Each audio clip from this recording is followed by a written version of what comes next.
Hi, this is Damien Murdock from World Class Friend. We've been talking about panic and anxiety and what's happening in your body to put you into that state. So I just want to go over as quickly and clearly as what I can and just summarise what we've learned so far.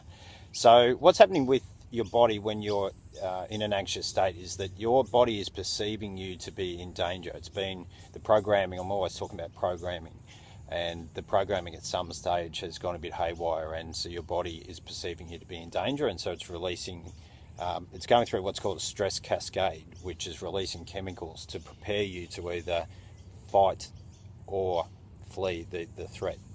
Okay, so when I talk about programming, what I'm talking about there is the parts in the brain called the hippocampus and the amygdala. That's where your memories of events are stored in the hippocampus, and the emotion that goes with that memory is stored in the amygdala. Now, I'll give you an example of what I mean by programming. So, when you're a kid and you touch a hot plate and you burn yourself, that memory of that event is stored in the hippocampus, and the emotion that goes with that is stored in the amygdala. All right, so the idea of that is so that you don't do that again. Like, you don't have to consciously think every time you walk in the kitchen not to touch the hot plate. It's just programmed in your body that you don't do that. You've got that memory and the recollection of that event, so you're programmed not to do that. Now, with anxiety, whatever it is that's putting you into an anxious state, say we'll use public speaking as an example. At some stage, you've programmed that, you've perceived that as a threat, and so you've filed that in those parts of your brain as a threat, and so your body, when you put in those situations, thinks that you're in danger, similar to like when you're being chased by a lion, or chased by someone with a knife or something like that. So it's preparing you to fight or flee a threat.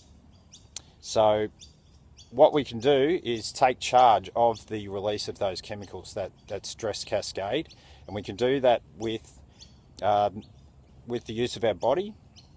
So we can turn that stress cascade around by using things like your posture, your smile, whether that's a real smile or a fake smile, your breathing, and just general movement, like getting up and moving, whether that's stretching or hopping on one leg or dancing or whatever it is. That'll change that emotional state and send the message to your body that everything's okay. It'll cut off the release of the chemicals which put you into an anxious state, and start releasing chemicals which make you feel good.